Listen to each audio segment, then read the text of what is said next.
확인해 주셔야 돼요.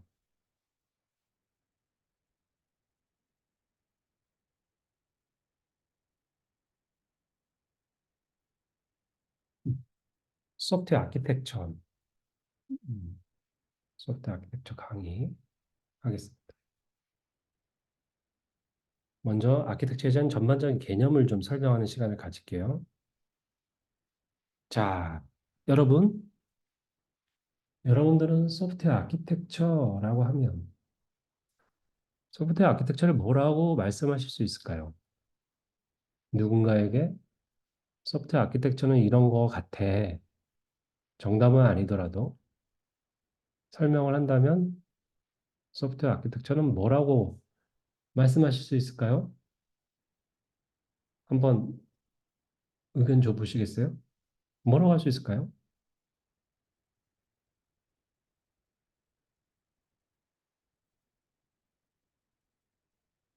뼈대. 예. 그런 말 많이 하죠. 뼈대. 시스템의 큰 틀. 요거네요. 그죠? 요거. 지금 요거로 예를 들자면 요 시스템의 큰 틀. 그죠? 요거 말씀하신 거고. 또 뭐가 있을까요? 청사진. 아, 청사진. 블루프린트. 그죠? 블루프린트. 네, 블루프린트.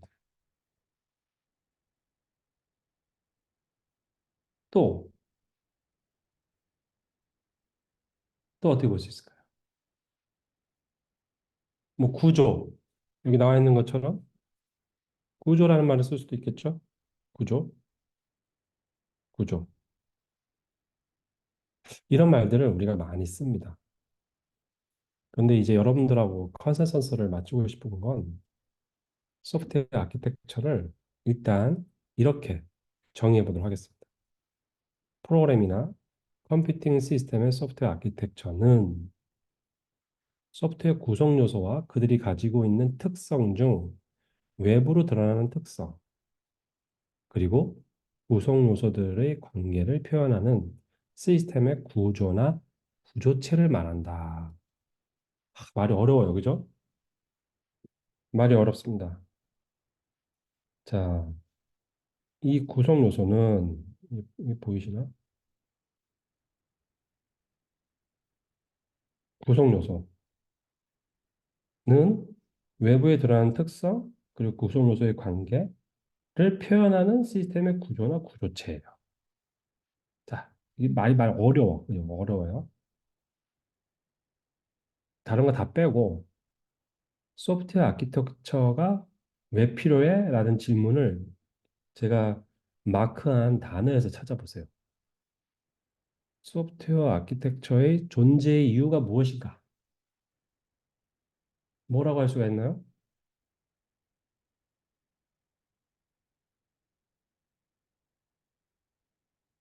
표현하려고. 그죠? 표현하려고. 표현하려고 있어. 뭘 표현해? 뭘 표현해? 구성 요소하고 구성 요소 관계를 표현하고 싶은 거예요. 그럼 구성 요소하고 구성 요소의 관계는 왜 있어야 돼? 외부로 드러나는 특성을 이런 구성 요소와 구성 요소의 관계로 만들어지면 외부로 드러나는 특성을 달성할 수 있겠는가에 대한 표현이죠. 아, 점점 더 미궁에 빠지나? 자, 외부로 드러나는 특성 뭐라 그래요? 외부로 드러나는 특성. 여러분, 외부로 드러나는 특성을 뭐라고 할까요? 아이고, 외부로 드러나는 특성. 뭐라고 할 수 있습니까? 외부로 드러나는 특성.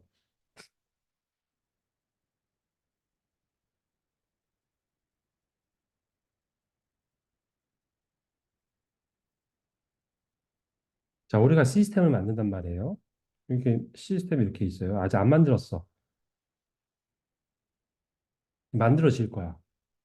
근데 외부로 드러나요. 이렇게 사람이 있네요. 사람. 그리고 어떤 시스템, 외부 시스템이 있겠죠? 인터널 시스템. 이거 얘네들이 딱 봤는데, 어머? 얘네 이런 특성이 있네? 어머, 얘네 이런 특성이 있다. 할 때 요거. 얘네 이런 특성이 있네. 외부로 드러나는 특성. 사람이 이 시스템을 봤을 때, 야, 이 시스템 기깔나게 사용이 편하다. 사용이 편해. 야, 이 시스템 성능 정말 좋아.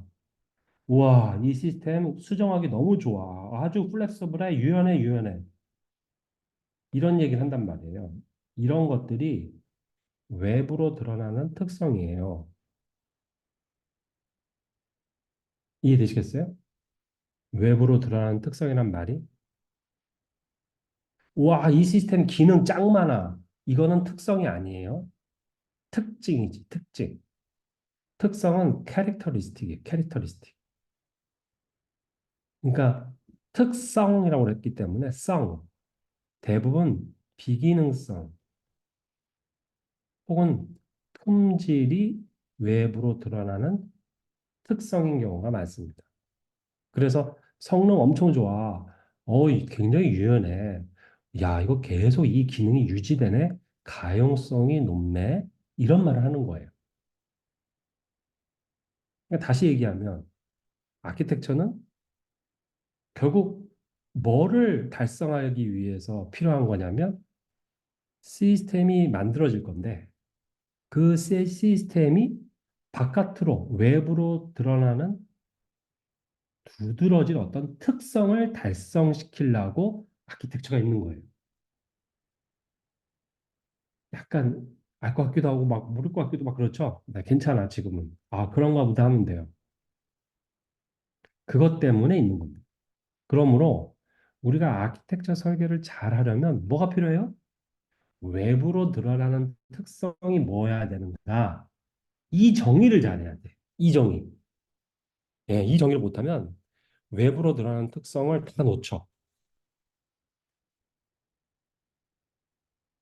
자, 이렇게 아키텍처를 만드는 사람이 있어요. 그걸 아키텍트라고 불러요. 이 아키텍트가 자기가 가지고 있는 배경, 경험, 지식, 뭐 이런 거 가지고서 아키텍처를 만들겠죠. 그때 이 사람이 가지고 있는 배경, 경험, 지식에다가 무엇을 입력으로 만드는가? 요거. 얘네들을 가지고 만든다. 뭐냐? 비기능 요구사항. 비기능 요구사항이란 건 뭐예요? 기능적으로 설명하기 어려운 거예요. 성능, 보안, 사용 편의성, 유지 보수성 이런 것들 있죠. 무슨 성 붙는 거.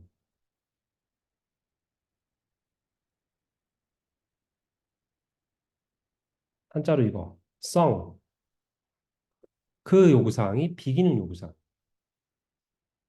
그다음 여기 보니까 기술적 환경 있어. 기술적 환경. 이 시스템이 온프라미스인지 퍼블릭 클라우드 상에서 돌아가는 건지 아니면 구축형인지 아니면 패키지 소프트웨어인지 인베드 시스템인지 이런 기술 환경 이게 영향을 준다.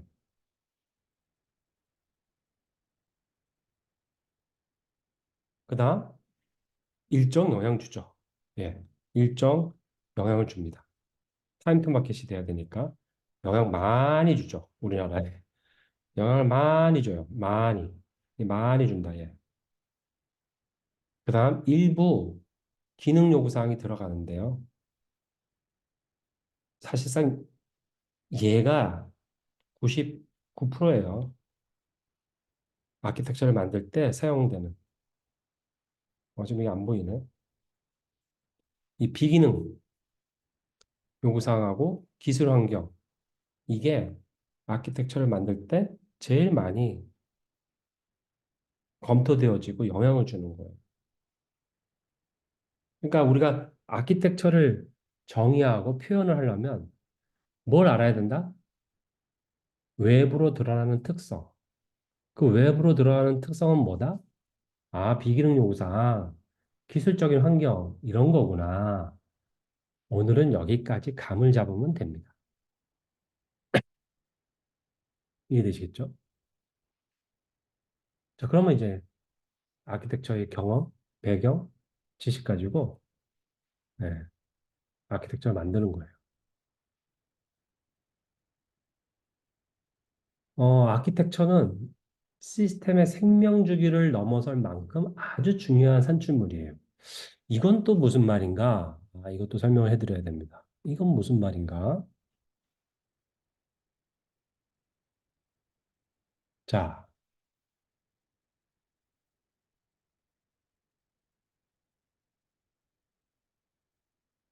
네. 어, 아키텍처는 시스템의 생명 주기를 넘어선 만큼 중요한 산출물이다. 이 얘기는 뭐냐면 사람들이 많이 헷갈리는 게 이거거든요. 개발을 할 때 요구사항이 있지. 요구사항. 그 다음에 분석을 하는 거지, 분석. 그리고 설계하는 거야, 설계. 그 다음에 구현해. 그리고 테스트해. 그냥 정의를 하자면요. 유지보수해. 이렇게 얘기한단 말이에요. 그러면 아키텍처는 언제 나오는 겁니까? 그럴 때 사람들이 요때 나온다고 그래요, 보통. 요때. 그런데, 그럼 요때 나왔다는 얘기는 얘네들이 입력이 됐고 얘의 결과물이 이렇게 이 단계로 넘어간다는 뜻인데 아키텍처는 그렇지 않아요. 초반에, 처음은 설계 단계에서 나올 수 있어요. 맞아요. 하지만 이 아키텍처가 구현에도 영향을 주고 테스트에도 영향을 주면서 요구사항 도출, 분석에도 다 영향을 주게 됩니다. 이 전 생명 주기에 걸쳐서 영향을 준다. 막강한 영향을 준다. 그 뜻이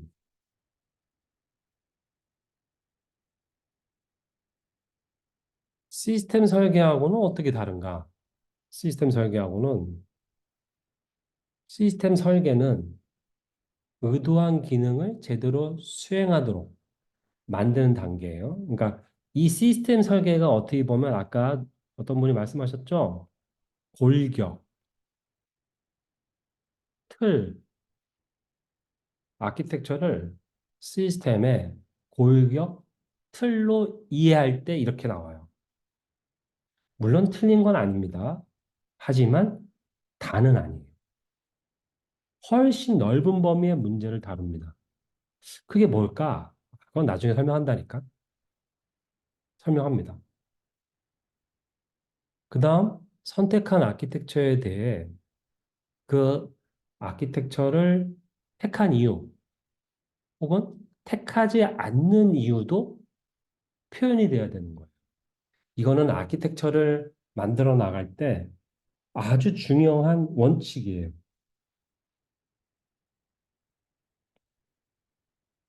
이건 너무너무 중요해요, 이건. 시험에 꼭 나오겠죠? 밑줄 그어야 되고 막.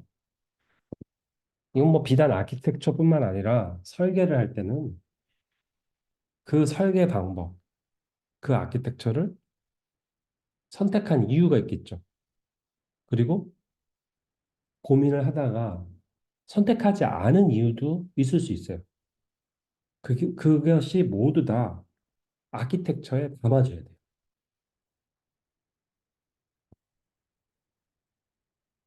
그 다음에 시스템의 다양한 특성을 표현하고 다양한 특성 간의 관계와 충돌을 고려한다. 이것도 맞는 말이야. 아, 이거 지금 설명하면 잘 이해가 안 될 수도 있어. 그러니까 다양한 특성. 아까 특성 뭐라고 그랬어요? 아까 외부로 드러나는 두드러진 특성, 비기능성이라고 그랬잖아요. 그러면 그 특성은 여러 가지가 있을 수가 있거든요. 성능, 보안, 뭐 가용성, 여러 가지가 있을 수 있어요. 그 중에 여러분 그거 아십니까?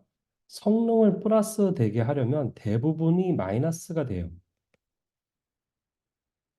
우리가 어떤 아키텍처 설계를 한다고 할 때 성능을 달성하기 위해서 성능이 외부로 드러나는 두드러진 특성으로 우리가 정했다면 그것을 달성하기 위한 아키텍처는 보안이나 가용성이나 유지보수성이나 변경 용이성 이런 다른 모든 특성을 마이너스로 충돌시켜요.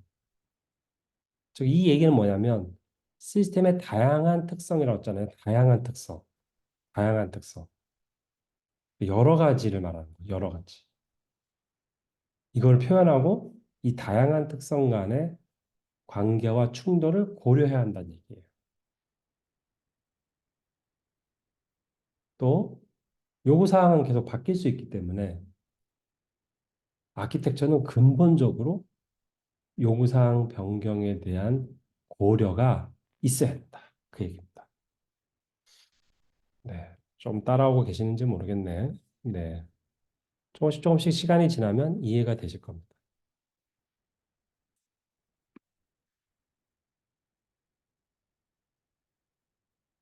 네. 자, 그러면 다음으로 가볼까? 아키텍처를 어떻게 표현하는가? 아키텍처는 단지 블랙박스로 표시되는 구성 요소 간의 동작과 상호작용을 표현한다. 아까 아키텍처 정의가 외부로 드러나는 특성을 달성하기 위한 구성 요소, 그리고 그 구성 요소와의 관계라고 그랬잖아요. 그러면 그 구성 요소는 블랙박스로 표현한다. 그 얘기예요. 블랙박스로 나타낸다. 그러니까 구성 요소가 이렇게 블랙박스. 이 안은 뭔지 잘 모르겠어. 하지만 이렇게 블랙박스. 그리고 얘네들이 어떤 관계에 있는지를 표현한다. 이 얘기죠. 이 내부에 대해서는 관심이 크게 없다.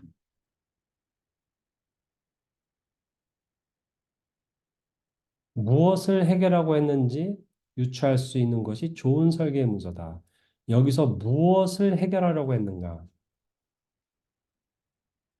이게 뭐예요? 아까 외부로 드러나는 특성.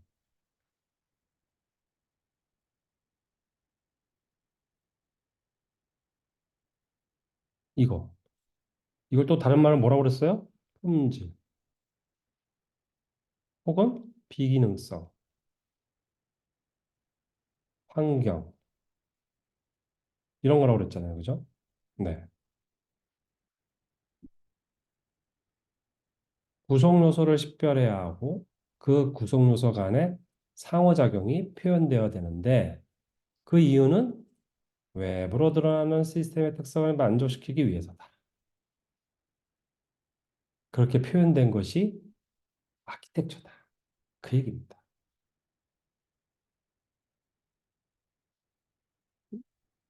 조금 감이 오시면 됩니다. 뭐 아직 완벽하지 않아도 돼요.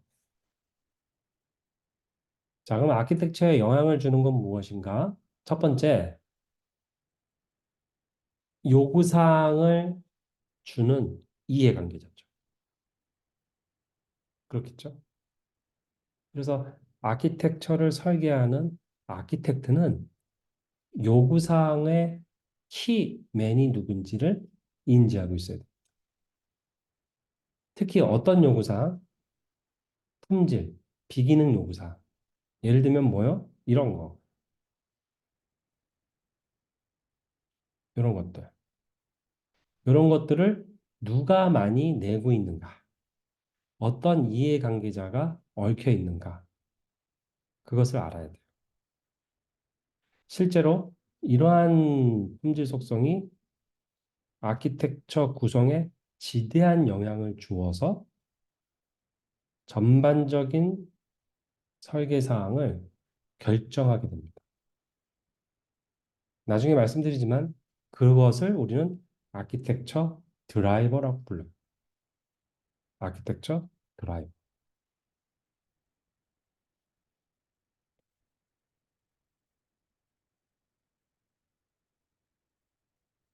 아키텍처 드라이버.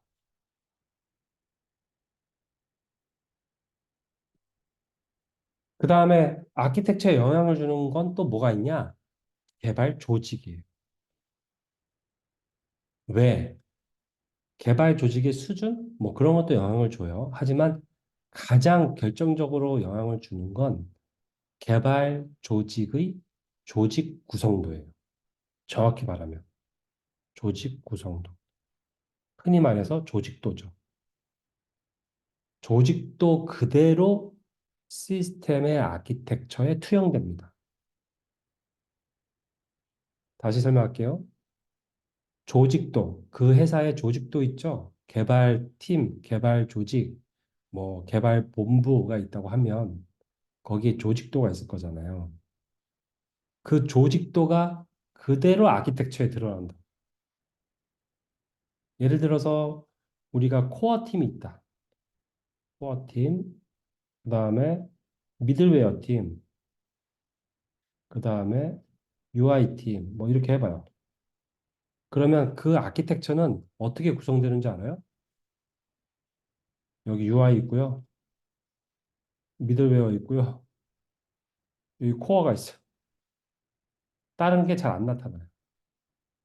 다른 게 잘 안 나타납니다. 왜냐? 조직도가 이렇게 되어 있기 때문에 자기가 코어니까 코어만 신경 써요. 다른 데 신경 안 써요, 잘. 미들웨어는 자기 미들웨어니까 그것만 신경 써요. 그러니까 그것만 서로 신경 쓰니까 이들 간에는 디커플드 되겠죠. 하지만 다른 게 안 나와요, 잘. 그래서 조직도가 대부분 소프트웨어 아키텍처, 소프트웨어 시스템의 구조에 영향을 미쳐요.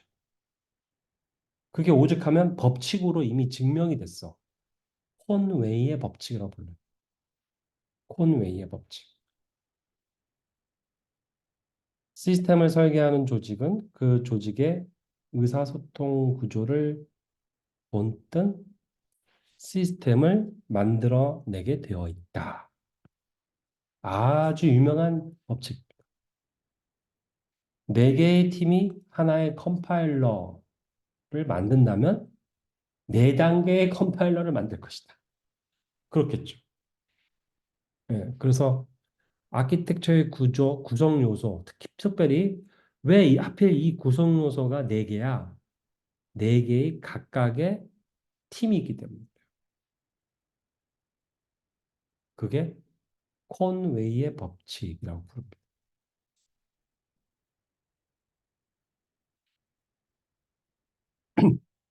그 외에 뭐 아키텍트의 배경, 경험, 기술적인 환경, 뭐 이런 것들 영향을 주긴 하죠.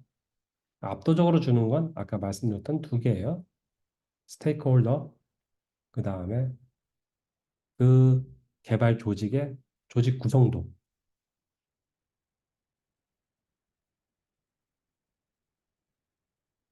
좋은 아키텍처, 나쁜 아키텍처라는 것은 실제 존재하지 않습니다. 적합하다, 덜 적합하다. 이게 가장 올바른 표현이에요. 어떤 특정 목적에 더 부합되는 거지. 그렇다고 해서 우리 시스템에 퍼펙트한 아키텍처는 이 세상에 존재하지 않습니다. 왜냐하면 아키텍처는 외부로 드러나는 특성을 달성시키는 거라고 그랬죠?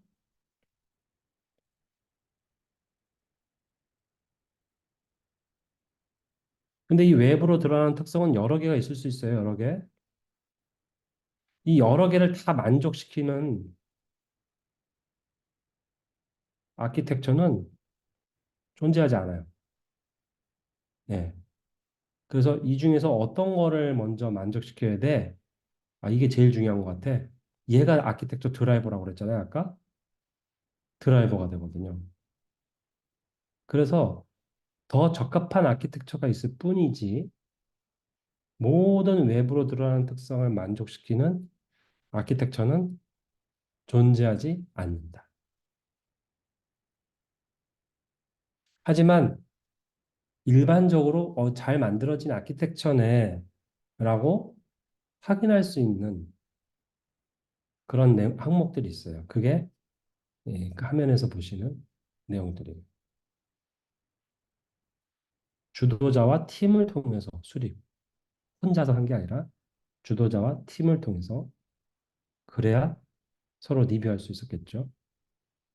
그리고 이 요구사항을 정지하고 이 요구사항의 품질 속성을 우선순위로 수립해서 우선순위가 높은 거를 해결하는 방향으로 아키텍처를 만들어야 되잖아요. 그걸 아키텍처 드라이버라고 그랬고. 네. 그래서 이 요구사항, 특히 품질 요구사항에 대해서 우선순위가 있는지 봐야 됩니다.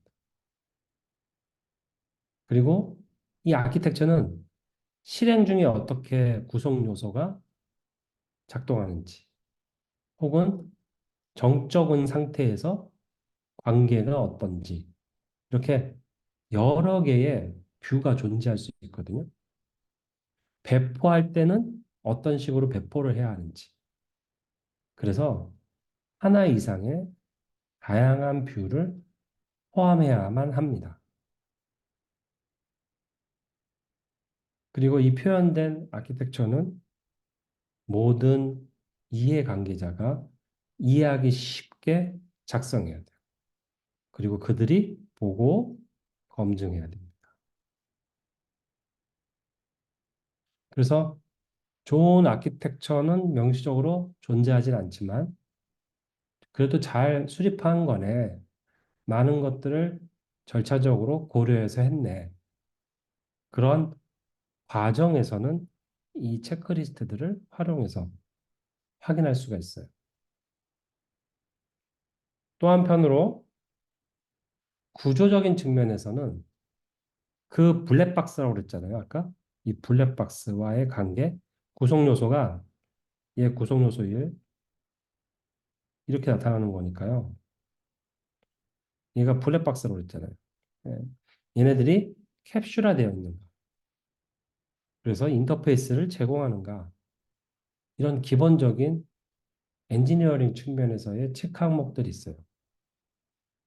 그리고 이미 여러 가지 품질 요구사항을 달성하기 위한 이미 잘 알려진 여러 기법들이 있습니다. 이걸 잘 통해서 재정의했는가, 뭐 이런 것도 살펴볼 수 있겠죠. 그리고 어떤 특정 버전이나 제품에 의존하지 않는가. 그리고 뭐 데이터나 로직이 분리되어 있는지, UI랑 로직이 분리되어 있는지, 그래서 변경을 용이하게 되어 있는지, 이런 것도 검토해 볼 만한 항목들이 되겠습니다. 요거는 이제 여러분들이 이제 한 단계 한 단계 진행을 하면서 습득을 하시게 될 사안들이에요. 자, 소프트웨어 아키텍처의 중요성. 요거는 간단하게만 설명을 하고 제가 이거 보지 않고서 여러분들에게 아키텍처를 이제 설명을 드리려고 합니다. 베리 보임이라고 하는 유명한 그 소프트웨어 공학 교수님이 계신데 한번 읽어볼게요. 이런 말씀했대요. 프로젝트에서 설계 근거가 포함된 아키텍처를 포함하지 않고 본격적인 개발에 돌입해서는 안 된다. 아키텍처를 산출물로 만들어 놓으면 개발은 물론 유지 보수 단계까지 유용하게 사용할 수 있다. 그만큼 뭘 하라는 얘기예요? 아키텍처 중요하다. 그 얘기입니다. 자, 요 그림 보시겠어요? 요거, 요거. 요거를 보면 이게 수중 음향 모의 실험기라는 시스템이 있어요. 수중 음향 모의 실험기가 뭐냐? 여기를 읽어보시면 됩니다. 제가 여기다가 요약을 해놨어요. 어, 자, 수중 음향 모의 실험기를 만들 건데 시스템으로 아키텍처를 이렇게 정의를 했다는 겁니다. 이 아키텍처는 쓰레기입니다. 쓰레기. 녹화가 되고 있긴 한데 쓰레기. 왜냐? 이 질문에 답변이 안 돼요. 자, 이 동그라미는 뭐냐? 모르겠죠. 그리고 얘네들은 그러면 모듈이냐? 아니면 프로세스냐? 아니면 뭐 배포되는 컴포넌트 자료 파일이냐? 모르죠. 이 라인은 뭐냐? 이 선은 몰라요. 왜 네 개가 구성되어 있냐? 몰라요. 이걸로 무슨 외부로 드러나는 특성을 달성하려고 하는 거냐? 몰라요. 아주 안 좋은 아키텍처예요. 아주 아주 안 좋은 아키텍처입니다. 자, 그러면 좋은 아키텍처는 뭐냐? 그거를 여러분들하고 설명을 좀 드리면 거의 오늘 개론은 끝날 걸로 보여요.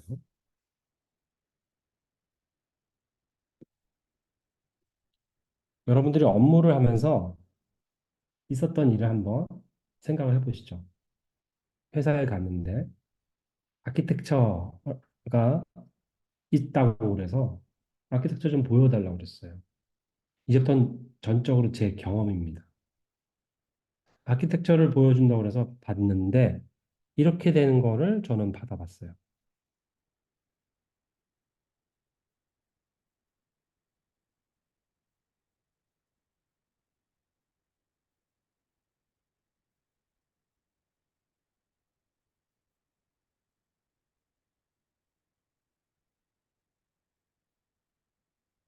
그리고 A가 뭐고 B가 뭐고 이렇게 설명이 되어 있고요. 그래서 이걸 아키텍처라고 저한테 줬습니다. 아까 아키텍처 뭐라고 얘기하셨죠? 청사진,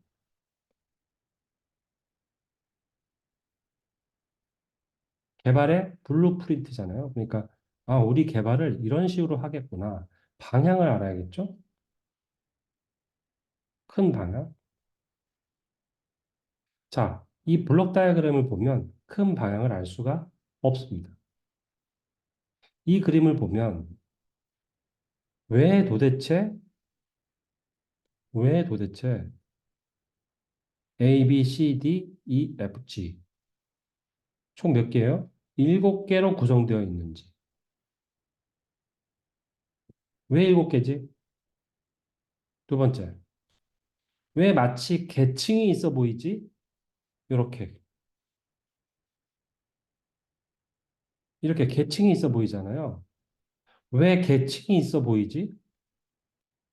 그것도 왜 세 개지? 답을 찾을 수가 없어요. 답을. 그죠? 답을 찾을 수가 없어요. 그 다음, 더 웃긴 건 뭔지 아세요?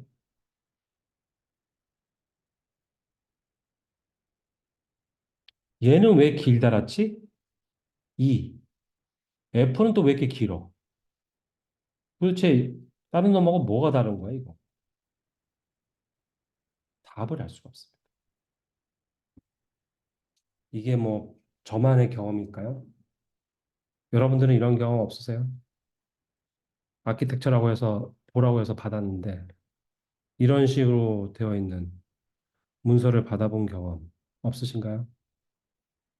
뭐가 문제인가요?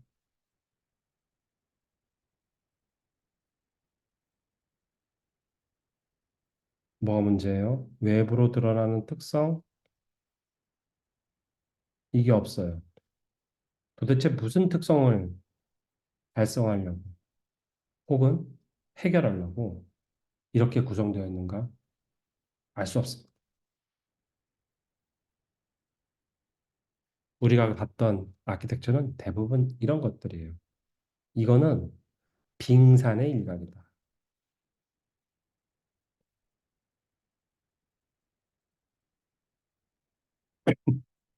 그래서 이제 앞으로 여러분들이 배우게 될 아키텍처에서는 뭐가 있어야 된다? 1번. 외부로 드러나는 특성이 있어야 된다. 그죠? 그래서 품질 요구사항 중요하다. 여러 품질 요구사항이 있는데 걔네가 프라이어티가 매겨져야 돼요. 이걸 다 달성을 못해요. 아키텍처가. 소수만 달성하게 됩니다. 얘를 뭐라 부른다? 아키텍처 드라이버라고 부른다.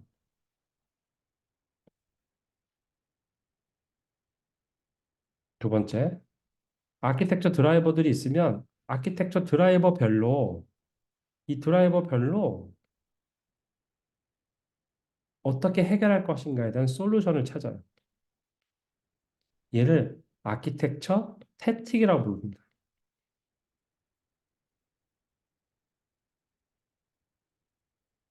아키텍처 태틱이라고 불러요.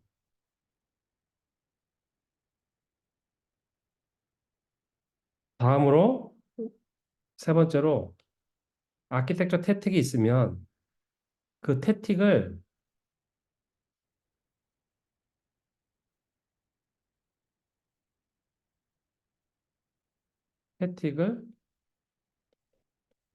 평가하고 가시화합니다. 이걸 하려면 뭐가 필요하냐면 여러 개의 뷰가 필요해요. 그래서 로지컬하게는 어떻게 구성이 되어 있으며 피지컬하게는 어떻게 구성이 되어 있는가 혹은 런타임 때 실행 중에는 어떻게 구성이 되어 있으며 그걸 프로세스 뷰라고 부르고요. 개발할 때는 어떻게 이 아키텍처가 구성이 되며 배포할 때는 어떻게 되는가 디플로이먼트, 디벨롭먼트 이런 여러 가지의 뷰로 이 태틱이 표현이 돼야 되는 겁니다. 이 뷰를 표현할 때 우리는 UML을 쓴다. 이해되시겠죠?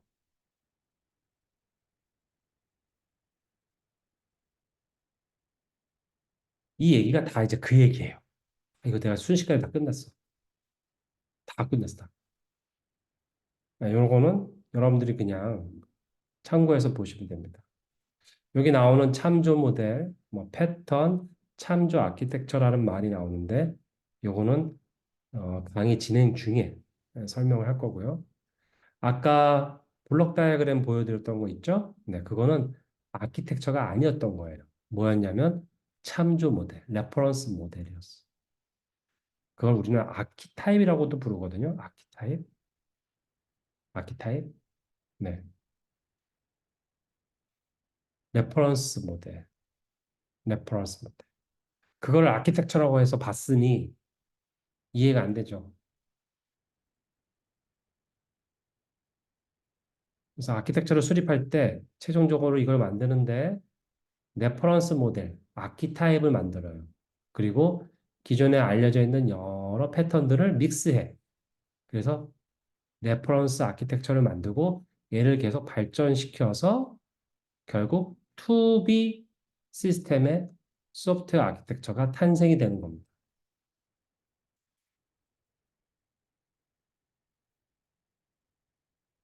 이건 뭐 패스. 네, 이건 그냥 나중에 보시면 될 것 같고요. 그냥 보시면 돼요.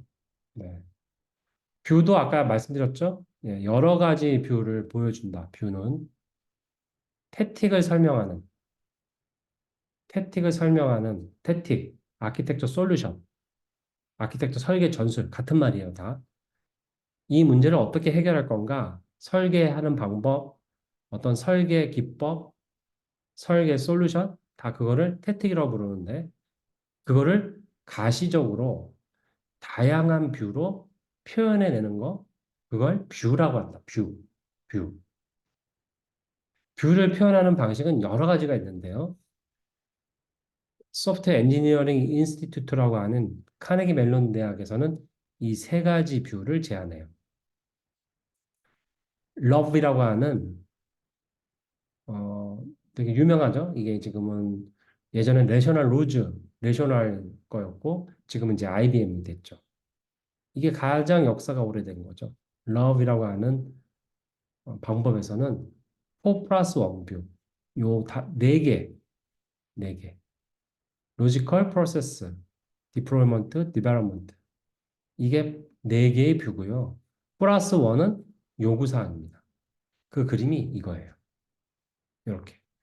그래서 로지컬 뷰, 실행할 때 나타나는 프로세스 뷰, 개발할 때 나타나는 임플리멘테이션 뷰, 혹은 디벨롭먼트 뷰 같은 뜻입니다.